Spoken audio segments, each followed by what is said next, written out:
विद्यार्थी मित्रांनो, backlog exam आधी होतात की रेग्युलर एक्झाम आधी होतात हे मी तुम्हाला या व्हिडिओत क्लिअर करणार आहे. तसंच सेकंडरी एक टेंटेटिव्ह तुम्हाला शेड्यूल तुमच्या व्हॉट्सअप ग्रुप्सला वगैरे टेलिग्राम ग्रुप्सला कॉलेजच्या तुम्हाला दिसत असेल. ओके, सो याच्यातल्या हे पण तुम्हाला एक्सप्लेन करतो. सो पहिल्यांदा मी याच्यावर जस्ट तुम्हाला एक्सप्लेन करून देतो, मग सांगतो बॅकलॉग की रेग्युलर आधी होणार आहे. सो तुम्हाला अभ्यासाला क्लिअरिटी येऊन जाईल.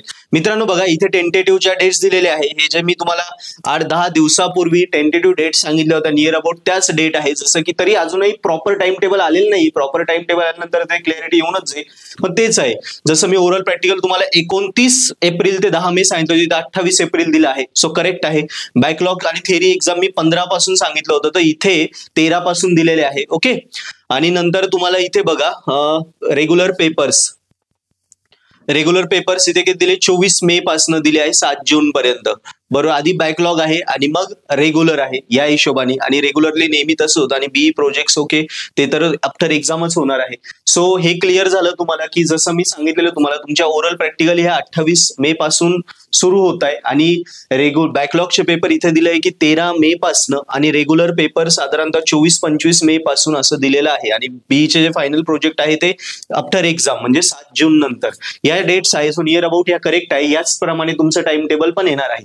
आता राहिलं बॅकलॉग एक्झाम आधी होतात की रेग्युलर एक्झाम आधी होतात. सो मित्रांनो, आतापर्यंत प्रत्येक सेमिस्टरला तुम्ही जर बघितलं तर नेहमी आधी बॅकचे पेपर होतात, मग रेग्युलरचे पेपर होतात. फक्त फर्स्ट इयर हे कशासाठी होतं, सेकंड इयर, थर्ड इयर आणि बी साठी होतं. आधी बॅकलॉगचे एक्झाम होता, मग रेग्युलर होता.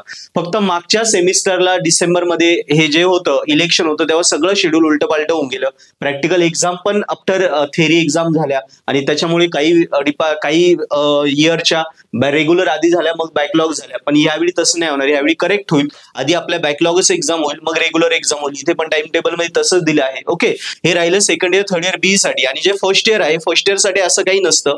एफई साठी रेग्युलर आणि बॅकलॉग हे दोन्ही पण सोबतच होता. 15 ते 20 दिवसांच्या गॅप मध्ये. ओके, एवढं नाही, आज ठीक आहे, 15 ते 18 दिवस आपण म्हणूया. या गॅप मध्ये तुमच्या रेग्युलर आणि बॅकलॉग एक्झाम एकत्रच होतात. म्हणजे समजा 15 मे पासून आपण धरूया की समजा एक्झाम सुरू झाली फर्स्ट इयरची, किंवा 20 मे पासून सुरू झाली, तर ती डायरेक्ट पुढे 7-8 जून पर्यंत कंटिन्यू राहील. सो या पद्धतीने लक्षात ठेवा. सो एफई साठी रेग्युलर बॅकलॉग हे सगळे एकत्रच होतात, कारण 10 विषय कॉमन आहेत ते. एससी टी बी साठी आधी बॅकलॉग होतात, रेग्युलर होतात. म्हणजे 99% असंच होतं. 1% युनिव्हर्सिटीने एखाद्या वेळी काही चेंज केलं एखाद्या इयर साठी तर चेंज होऊ शकतो. पण घाबरू नका, बॅकलॉग आधी हो किंवा रेग्युलर आधी हो, आपली तयारी पहिल्यापासून ठेवा. सो घाबरायचं नाही, जेणेकरून कॉन्फिडंट राहाल आणि एक्झाम तुम्ही गॅरंटेड क्लिअर करशाल. आणि बॅकलॉगचं तर मुळात टेन्शन नका घेऊ, कारण ऑलरेडी तो पेपर एकदा तुम्ही दिलेला आहे, तुम्हाला कॉन्फिडन्स आहे, माहिती आहे. सो का घाबरता तुम्ही? बिंदास पेपरला कामाला लागा, अभ्यास करा आणि स्कोरिंग करा. अभ्यास करण्यासाठी नक्की आमची मदत घ्या. पर्पल हॅट ऍप्लिकेशन आहे, जे डाउनलोड करा, ज्यावर तुमचे रेग्युलर, बॅकलॉग सगळ्या विषयांचे व्हिडिओ लेक्चर कोर्सेस आहेत.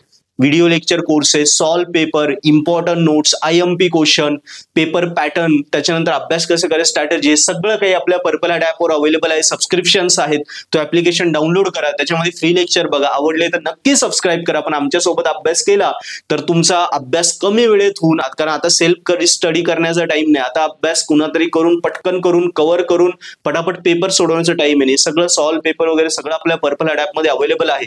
सो ऍप्लिकेशनवरनं सबस्क्रिप्शन घेऊन अभ्यास करा, जेणेकरून तुम्ही वर्गात पहिले येशाल, तुमचे विषय क्लिअर होतील, तुम्ही स्कोरिंग करशाल. थँक्यू.